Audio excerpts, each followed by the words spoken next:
The Edison Jiu Jitsu studio shimmered under the glow of warm overhead lights, its polished black mats reflecting the excitement of the evening.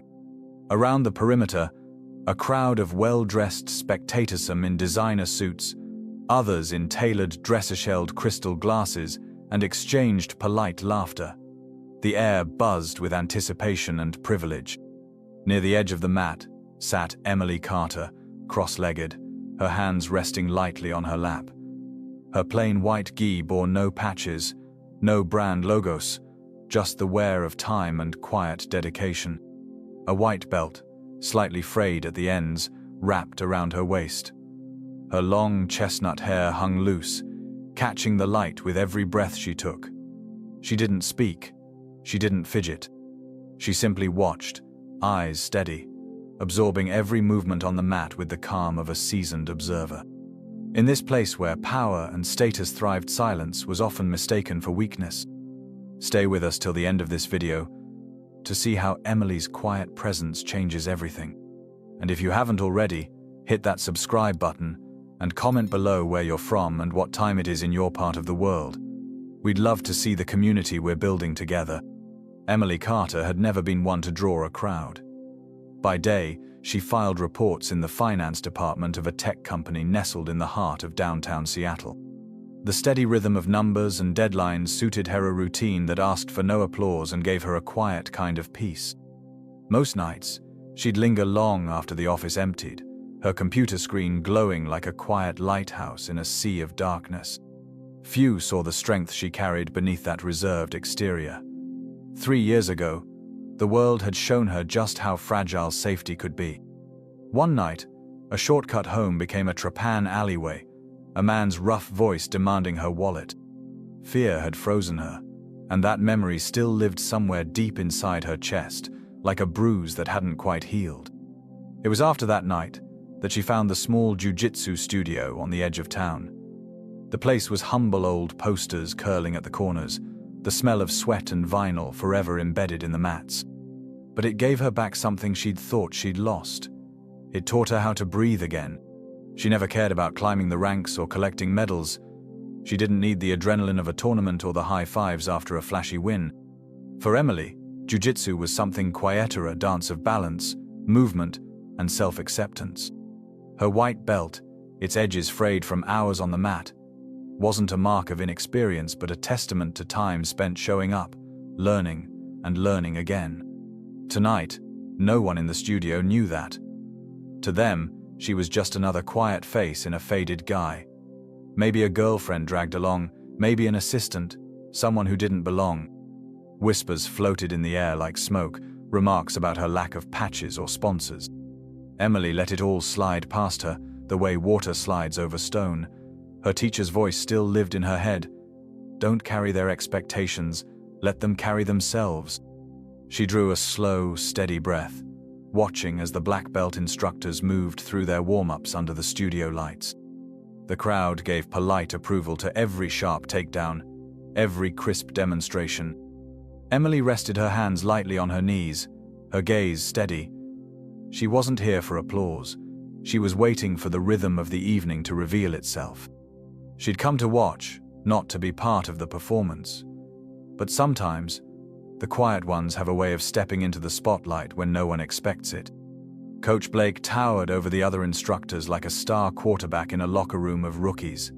His black G, embroidered with gold thread, gleamed under the studio's lights. A confident smirk danced at the corners of his lips as he surveyed the mat.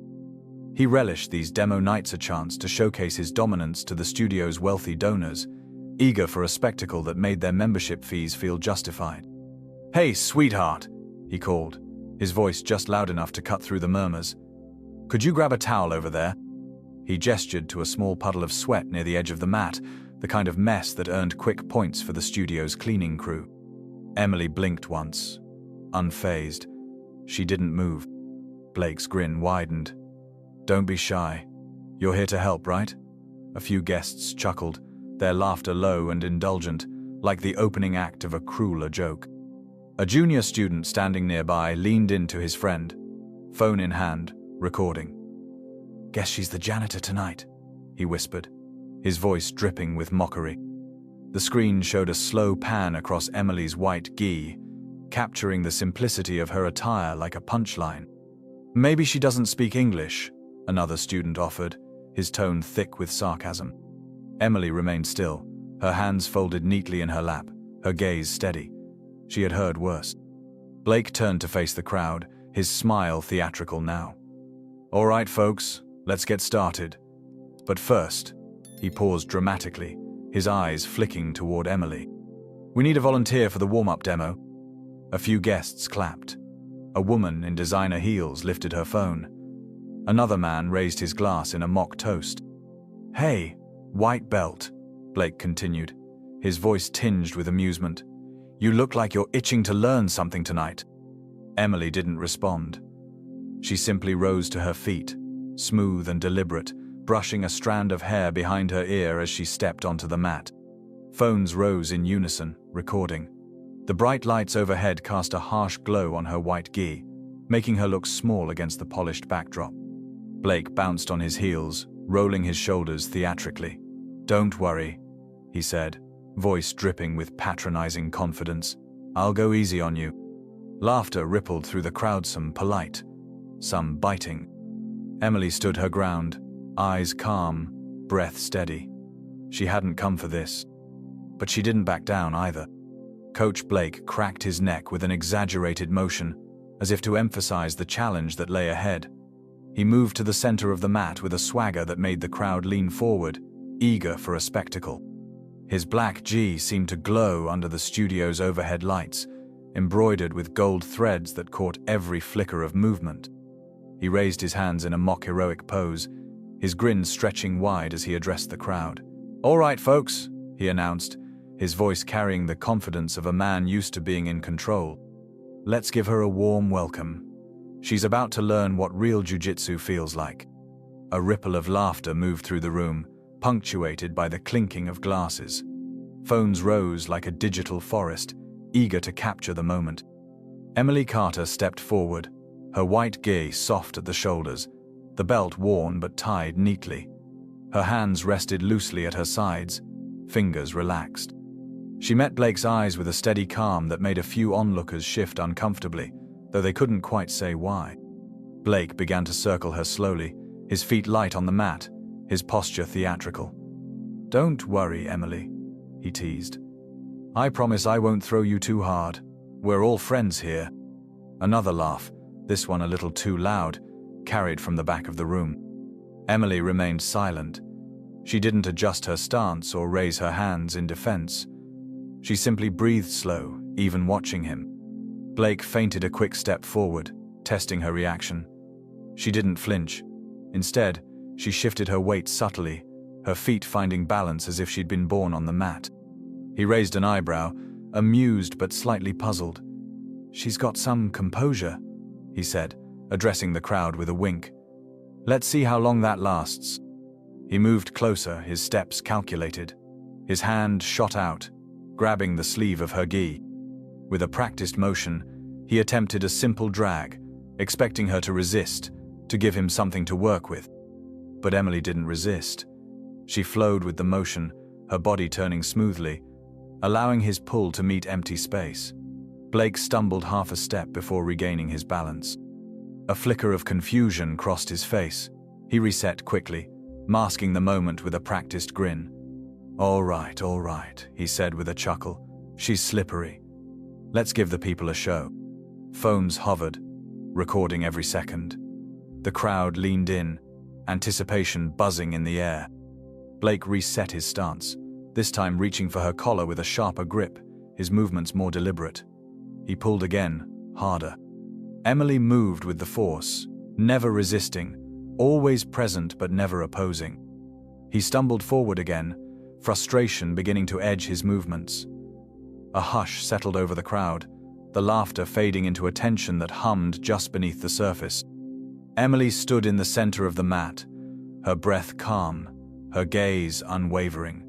She had given nothing, yet something was already shifting in the room. Coach Blake's smile had slipped. His eyes flickered between Emily Carter and the crowd, scanning for support, an ally, some spark of laughter that would ground his confidence again. But the room had grown quieter, a hush of collective anticipation replacing the earlier mockery. He squared his shoulders, tightening the grip on her sleeve, as he prepared to show everyone why he wore the black belt. "Okay, let's go," he muttered, half to himself. His fingers dug into the fabric of her gi, his breath quickening. Emily stood her ground, her arms at her sides, her body loose and relaxed. She made no move to engage, no sign of resistance. Her eyes never left his chest, tracking his breath, the slight tremble in his stance. Blake's movements sharpened, the playful swagger replaced by a hunter's focus. He lunged low, aiming for a classic foot sweep. His leg arced toward her ankle with practiced precision. But as his foot met the mat, Emily shifted, a soft pivot that left him sweeping air. His own momentum carried him forward, his balance faltering as he stumbled to catch himself. A gasp rose from the spectators.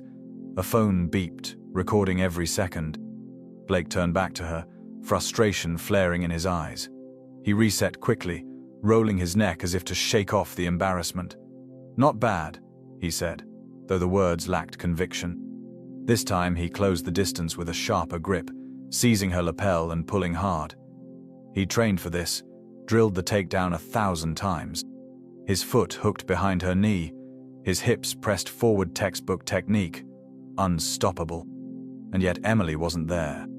Her body flowed with the motion, her weight shifting with his pull. There was no tension, no resistance, just the feeling of grasping at smoke. Blake's own force pulled him off balance, his foot sliding on the mat. He caught himself with a grunt, eyes wide now. The laughter in the room had died. Phones hovered, silent witnesses to a contest that wasn't going the way anyone had expected. Blake's jaw tightened. Sweat beaded at his temples. He lunged again, this time with a two-handed grip, seeking to control her shoulders to force her into his game. Emily's body turned with the grip, her feet light and rooted at the same time, as if she'd grown from the mat itself. His strength met emptiness. He stumbled, frustration bleeding into his breathing. His movements grew ragged, less precise. He reset, his chest heaving. His eyes darted to the edge of the mat, where a black belt instructor, Master Reynolds, stood watching in silence. Blake's expression shifted, no longer arrogance, but something closer to desperation. He had come to show off, to dominate, and now he couldn't land a single technique. "Fight back!" someone whispered from the crowd, but Emily remained still. Blake charged one last time, a full-body clinch, arms out, a desperate attempt to impose his will. He drove low, aiming to sweep her legs out from under her and drive her to the mat. Emily turned. One step, one breath. She wasn't there anymore. Blake's arms met empty space. His own force carried him forward, his body heavy and uncontrolled. He crashed face first onto the mat with a dull thud that echoed in the silence. Gasps filled the room. Someone lowered their phone. Another shifted uncomfortably. Emily stood exactly where she had been, her breath slow and even, her arms at her sides, the hem of her gear brushing softly against her legs. She had never raised her hands, never countered, never struck. Coach Blake lay on the mat, his breath ragged, his confidence shattered. He pushed himself up slowly, sweat dripping from his chin. He didn't look at her, his gaze fixed on the mat in front of him, as if the answer to his failure lay in the fabric itself. Emily watched him, her face unreadable, her eyes soft but unwavering. She hadn't won through aggression, but by not needing to. The crowd remained silent. The once eager phones now lowered, capturing nothing but the space between thema space where something fundamental had shifted. Blake sat back on his heels, head bowed. He looked smaller now, no longer the confident instructor, but a man who had just discovered a different kind of strength than he couldn't touch, one he couldn't defeat. Emily stood in the center of the mat, her presence undeniable. She had given nothing, and yet everything had changed. The silence in the Edison Jiu Jitsu studio felt heavier than any shout. The spectators, once so eager to laugh, now stood frozen, phones lowered, eyes wide. Blake remained kneeling on the mat, his breath shallow, his gaze fixed on the floor. At the edge of the mat, Master Reynolds stepped forward, his movements deliberate and measured. His black gi bore the simple white embroidery of the studio's emblem, a small contrast to the flashy logos on some of the others. His face, framed by a short beard flecked with grey, held a calm that commanded attention without asking for it. He stopped a few feet from Emily, his eyes studying her with a quiet reverence. The gold light overhead caught the edge of his profile, casting a long shadow on the mat. "Emily Carter," he said, his voice low but clear. The name rolled across the hush like a confession. A murmur spread among the students. Some recognized the name, most didn't. She stood unmoving, hands at her sides, her white gi soft against the bright mat. Her belt, frayed and simple, looked almost out of place in the gleaming studio. Reynolds inhaled, as if gathering memory. "You trained under Master Chen," he said, his tone reverent. The name seemed to ripple through the room. A few older instructors glanced at each other, surprise flickering across their faces. "Master Chen taught the soft path," Reynolds continued, his voice steady. "A way of moving, of being without aggression, without force." He paused, his eyes finding Emily's. Few believed it still existed. Fewer still believed anyone would carry it here. Emily's gaze softened for the first time, a memory stirring behind her calm exterior. Rain-soaked mornings in an old wooden dojo. A teacher's patient footsteps on the creaking boards. Lessons taught in silence and breath. Reynolds's voice carried on, quiet but unwavering. "I didn't know you were here tonight," he said. "If I had, I would have never allowed this." His eyes darted to Blake, who remained kneeling, head bowed, his hands trembling slightly. The crowd shifted, shame slowly replacing curiosity. A few students lowered their heads. One instructor pressed his lips together, regret visible in his eyes. Emily simply stood there, her breath even. She had nothing to Provino belts to chase, no trophies to hold up. Her presence alone had dismantled the arrogance that had filled the room. A student near the back whispered, "But she didn't even fight." Another replied, his voice barely above a hush, "That's the point." Master Reynolds inclined his head toward Emily, his expression solemn. "You remind us of what we've forgotten," he said, his words heavy with humility. "That jiu-jitsu isn't about dominating, but about understanding, about meeting force with presence, about not needing to strike to win." The air in the studio shifted. The bright lights seemed softer now. Phones were lowered completely, as if even the devices themselves understood they'd been missing the real lesson all along. Reynolds took a single step back, then bowed lower, full, respectful bow, hands at his sides, head lowered. The room held its breath. Emily returned the bow, her movements fluid, her posture unwavering. The soft rustle of her gi was the only sound. As she rose, her eyes met Reynolds's. No anger, no triumph, just a quiet acknowledgement of what had been taught and what had been learned. Blake's shoulders trembled, his breath ragged. He raised his head slowly, his eyes meeting hers with a mixture of regret and awe. The crowd, once eager to see her humiliated, now stood in reverent silence. Emily Carter, the woman they'd dismissed, had never raised a hand, yet she had shifted the entire room. The hush in the studio was like a held breath, thick with realization. Coach Blake remained kneeling, his chest heaving as sweat dripped from his jawline. His confidence lay scattered on the mat like fallen leaves. He looked up at Emily Carter, his eyes searching for an explanation, for a forgiveness he couldn't name. Emily didn't move. She stood tall, her gi soft and unadorned, her belt loose at her waist. The lights above caught the edges of her hair, painting her in a quiet glow that made the black mat look like the surface of still water. At the edge of the room, a junior student, barely 15, his white belt still stiff, took a small, hesitant step forward. His eyes were wide with awe, his lips parted as if searching for the right words. He paused, then bent low at the waist, his forehead nearly touching the mat. The gesture rippled like wind through the room. Another student followed, this one older, a blue belt who'd spent years chasing the next promotion. His bow was slower, more deliberate. His posture reflected a humility that hadn't been there before. Master Reynolds watched in silence, his eyes warm but unreadable. One by one, the students bowed brown belts and purple belts, men and women, instructors and beginners. Even a few guests who'd worn suits and sipped from crystal glasses now stood at the edge of the mat, eyes lowered in respect. Phones were set aside, the screens now dark. The spectacle had ended.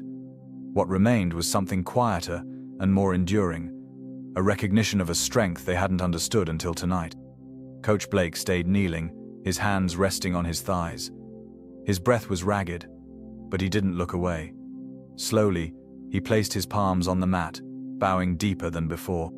"I didn't understand," he said, his voice low and raw, "but I saw it." Emily regarded him with the same calm that had carried her through every moment on the mat. She inclined her head, a quiet acknowledgement that spoke of respect without judgment. Master Reynolds stepped forward, his own bow deep and steady. "You've reminded us of what matters," he said, his voice carrying to every corner of the room. Not the rank, not the belt, but the breath, the presence, the willingness to stand where others falter. The room seemed to exhale all at once, as if a weight had been lifted. Emily remained in the center, a quiet pillar of grace amid the humbled crowd. Her presence filled the space with a stillness that carried more weight than any shout or strike. Around her, heads remained bowed, a silent tribute to the lesson they'd all learned. That true strength was not loud, not boastful, but steady, patient, and unshakable. In that moment, Emily Carter stood not as a victor, but as a reminder of something deeper, a lesson in humility, in resilience, in the power of presence. The air in the Edison Jiu Jitsu studio settled like the hush after a summer storm. The spectators, once hungry for a spectacle, now stood still, heads bowed, the energy of the room transformed. Emily Carter stepped back from the center of the mat. She lifted her belt with both hands, smoothing its frayed edges, the cotton worn thin by years of quiet dedication. Her breath was calm, each inhale a reminder of the lessons that had carried her through every hardship. She slipped the belt around her waist, tying it with a practiced knot. The gesture was simple, yet it carried the weight of 100 unseen hours on the matters spent listening, moving, learning to let go of the need to conquer. Coach Blake rose slowly, his head bowed, his movements deliberate. He didn't look at her, but his voice reached her all the same. "Will you teach me?" he asked, his words thick with humility. Emily met his gaze, her eyes soft but steady. She gave a single nod, not approval, not forgiveness, just a quiet affirmation of the path ahead. Master Reynolds stepped forward, his expression one of deep respect. "You carry a wisdom we had forgotten," he said. "This place is yours if you wish it. We would be honored to learn from you." Emily shook her head, a small, serene smile crossing her face. "No rank," she replied, her voice barely above a whisper. "Just time on the mat." Reynolds bowed, understanding the unspoken truth in her words. Around them, students, white belts and black belts alike, followed his lead, bowing low in a gesture of reverence. Emily gathered her gi and her worn belt, tucking them into her bag. The lights above her caught the frayed threads, painting them gold in the hush of the studio. She turned toward the door, her footsteps soft, each one a testament to the strength that comes not from domination, but from presence. As she stepped outside, the night air met her like an old friend. The city hummed with a quiet energy, its neon lights blurring into the darkness. Emily breathed deeply, the rhythm of the wind in her lungs. She walked on, carrying the lessons she'd learned and the quiet, unshakable strength that would never need to be proven.